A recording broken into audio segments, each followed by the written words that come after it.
Putin അധികാരത്തിൽ വന്നപ്പോൾ Russian president Vladimir Putin ലോകരാഷ്ട്രങ്ങളോട് ഒരു കാര്യം പറഞ്ഞിരുന്നു. മൂന്നാം ലോക മഹായുദ്ധം ഒരു കാൽപ്പാടകലെയാണെന്നുള്ളത്. ഇപ്പോ പുടിന്റെ വേൾഡ് വാർ 3 കുറിച്ചുള്ള വാർത്തകൾ വീണ്ടും ചൂടുപിടിക്കുകയാണ്.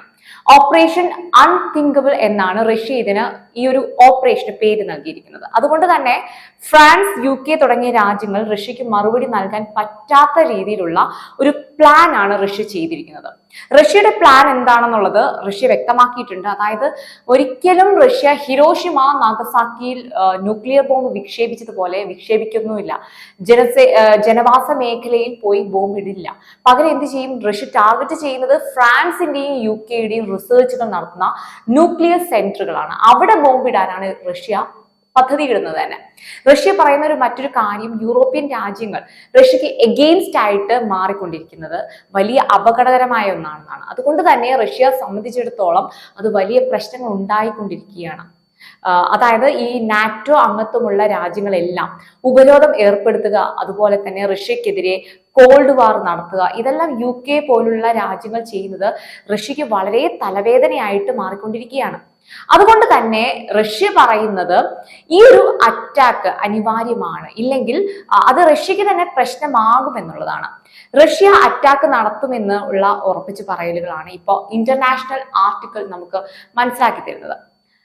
റഷ്യ പറയുന്നത് അൺതിങ്കബിൾ ഓപ്പറേഷൻ. റഷ്യ ഇപ്പോൾ പ്ലാൻ ചെയ്യാൻ അല്ലെങ്കിൽ അറ്റാക്ക് ചെയ്യണമെന്ന് കരുതുന്നതിന്റെ പ്രധാന കാരണം ഫ്രാൻസ് ഒരു പ്രസ്താവന നടത്തിയത് വരും നാളുകളിൽ അല്ലെങ്കിൽ വരും കാലങ്ങളിൽ ഫ്രാൻസിന്റെ സൈന്യം യുക്രൈനിൽ പ്രതിരോധിക്കാൻ കാണുമെന്നുള്ള ഒരു മുന്നറിയിപ്പ് നൽകിയിട്ടുണ്ട്.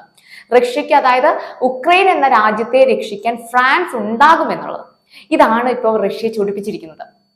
ഈ പ്രസ്താവനയ്ക്ക് ശേഷമാണ് റഷ്യ ഈ ഒരു തീരുമാനത്തിലേക്ക് പോയത് തന്നെ.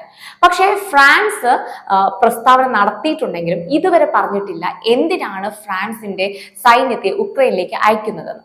അതായത് അവിടെയുള്ള ഉക്രൈൻ സൈന്യത്തിന് ട്രെയിനിങ് നൽകാനാണോ, അതോ റഷ്യയോട് ഉക്രൈൻ സൈന്യത്തോടൊപ്പം ചേർന്ന് അറ്റാക്ക് ചെയ്യാനാണോ എന്നുള്ളത് ഇതുവരെ ഫ്രാൻസ് വ്യക്തമാക്കിയിട്ടില്ല. പക്ഷെ ഉക്രൈനിന്റെ കൂടെ നിന്നും ഫ്രാൻസ് റഷ്യയോട് അറ്റാക്ക് ചെയ്യുകയാണെങ്കിൽ, അഥവാ അതിലൊരു ഫ്രാൻസിന്റെ സൈന്യത്തിൽ ഒരാളെങ്കിലും മരണപ്പെട്ടാൽ, റഷ്യ കാരണം മരണപ്പെട്ടാൽ, ഉറപ്പായും റഷ്യക്കെതിരെ ഫ്രാൻസ് എന്ന രാജ്യം അറ്റാക്ക് ചെയ്യുമെന്ന കാര്യത്തിൽ ഉറപ്പാണ്. ഇപ്പൊ യൂറോപ്യൻ രാജ്യങ്ങളായ ഫ്രാൻസ്, ജർമ്മനി, UK രാജ്യങ്ങൾ ഉക്രൈനോട് പറഞ്ഞിരിക്കുന്നത് എന്താണ്? ഈ രാജ്യങ്ങൾ കൊടുത്തിരിക്കുന്ന വെപ്പൺസ് ഉപയോഗിക്കാനുള്ള സമയമായി എന്നതാണ്. ഈ ഒരു സമയത്ത് ലോങ് റേഞ്ച് വെപ്പൺസ് ഇപ്പം ഉക്രൈന്റെ കയ്യിൽ വന്നു ചേർന്നിട്ടുണ്ട്. ഇത് ഉപയോഗിച്ച് റഷ്യയുടെ സ്ഥലങ്ങളുടെ മേൽ നാശം വിതയ്ക്കാൻ ഉക്രൈൻ സാധിക്കുമെന്നുള്ളതാണ്. റഷ്യ 3,30,000 പൗണ്ട് ന്യൂക്ലിയർ ഷെൽട്ടറുകൾ ഉണ്ടാക്കുന്നുണ്ട്. അതായത് വാറിൽ നിന്നും രക്ഷപ്പെടാൻ അല്ലെങ്കിൽ സിവിലിയൻസിനെ രക്ഷപ്പെടുത്താൻ വേണ്ടി മൊത്തം 9 രാജ്യങ്ങളാണ് ഈ ന്യൂക്ലിയർ വെപ്പൺസ് ഉള്ള രാജ്യങ്ങൾ. അതിൽ ഇന്ത്യയും പാകിസ്ഥാനും ഇറാനും നോർത്ത് കൊറിയയും എല്ലാം വരുന്നുണ്ട്. പക്ഷേ റഷ്യ പറഞ്ഞിരിക്കുന്നത് എന്താണ്? ഈ 9 രാജ്യങ്ങളിൽ നിന്നും ഈ ന്യൂക്ലിയർ വെപ്പൺസ് 7 കുറയ്ക്കുമെന്നാണ്. അതായത് ടാർഗറ്റ് ചെയ്തിരിക്കുന്ന രാജ്യങ്ങളുടെ ന്യൂക്ലിയർ സെന്ററുകൾ ഇല്ലാതാക്കുമെന്നുള്ളത്.